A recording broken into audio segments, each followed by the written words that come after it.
Matthew 27, Judah's remorse.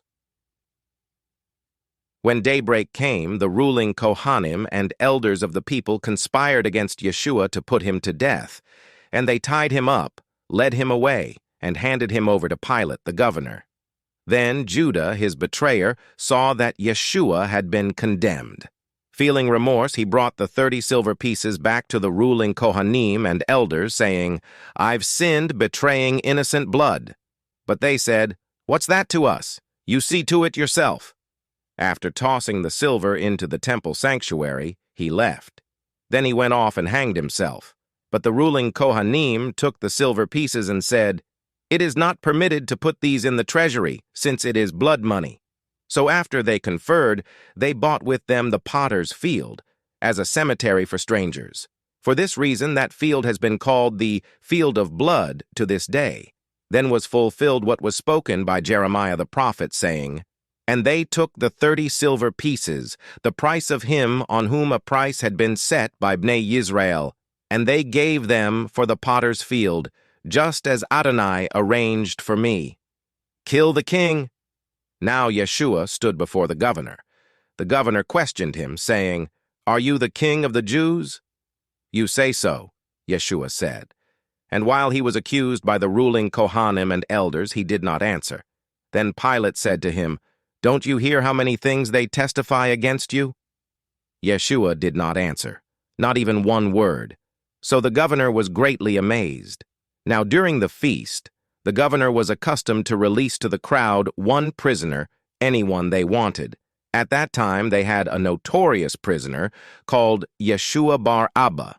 So when they were gathered together, Pilate said to them, "Which one do you want me to release for you? Yeshua who is bar Abba, or Yeshua who is called Messiah?" For he knew that they had handed him over out of envy. While Pilate was sitting on the judgment seat, his wife sent him a message saying, "Don't have anything to do with that righteous man, for today I've suffered many things in a dream because of him." Now the ruling Kohanim and elders persuaded the crowds that they should ask for Bar Abba and destroy Yeshua. But the governor responded, "Which of the two do you want me to release for you?" And they said, "Bar Abba." Pilate said to them, "What then shall I do with Yeshua, who is called Messiah?" "Execute him," all of them say. But Pilate said, "Why? What evil has he done?" But they kept shouting all the more, saying, "Let him be executed." When Pilate saw he was accomplishing nothing, but instead a riot was starting, he took some water and washed his hands in front of the crowd. "I am innocent of this blood," he said. "You see to it yourselves." All the people answered and said, "His blood be on us and on our children." Then he released to them Bar Abba, and after he had Yeshua scourged, he handed him over to be crucified, nailed to a stake. Then the governor's soldiers took Yeshua into the praetorium and gathered the whole cohort around him. They stripped him and put a scarlet robe around him, and after braiding a crown of thorns, they placed it on his head and put a staff in his right hand. And falling on their knees before him, they mocked him, saying, "Hail, King of the Jews." They spat on him, and they took the staff and beat him over and over on the head. When they finished mocking him, they stripped the robe off him and put his own clothes back on him. And they led him away to crucify him. As they came out, they found a man from Cyrene, Simon by name. They forced him into service to carry Yeshua's crossbeam. And when they came to a place called Golgotha, that is to say, place of a skull, they offered him wine mixed with gall to drink. But after tasting, he was unwilling to drink it. And when they had crucified him, they divided his clothing among themselves by casting lots. And they sat down and kept guard over him there. Over his head they put the charge against him, which read, "This is Yeshua, the King of the Jews." Then 2 outlaws were executed with him, one on the right and one on the left.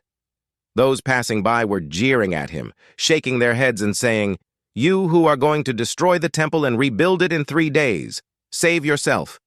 If you are Ben Elohim, come down from the stake."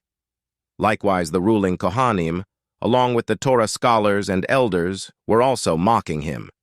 He saved others, they were saying. But he can't save himself? He's the king of Israel. Let him come down now from the stake, and we'll believe in him. He trusts in God. Let God rescue him now if he wants him. For he said, I am Ben Elohim. Even the outlaws who were executed with him were ridiculing him in the same way. Yeshua lays down his life. Now from the 6th hour, darkness fell upon all the land until the 9th hour. About the 9th hour, Yeshua cried out with a loud voice, saying, Eli, Eli, lema sabachthani, that is, my God, why have you abandoned me? When some of those standing there heard it, they began saying, This man is calling for Elijah. Right away, one of them ran and took a sponge.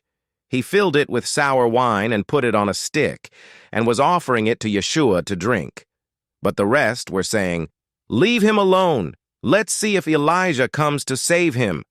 And Yeshua cried out again with a loud voice and gave up his spirit.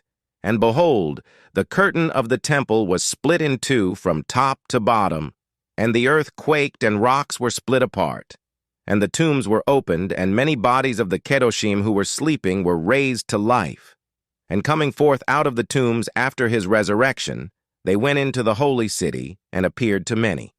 Now the centurion and those with him keeping guard over Yeshua, when they saw the earthquake and what was happening, they became terribly frightened and said, This really was the Son of God. The tomb is sealed. Many women were there, watching from a distance. They had followed Yeshua from the Galilee, serving him. Among them were Miriam from Magdala, Miriam the mother of Jacob and Joseph, and the mother of Zebedee's sons. Now when it was evening, there came a rich man from Arimathea, named Joseph, who had also become a disciple of Yeshua. This man went to Pilate and asked for Yeshua's body. Then Pilate ordered it to be given up.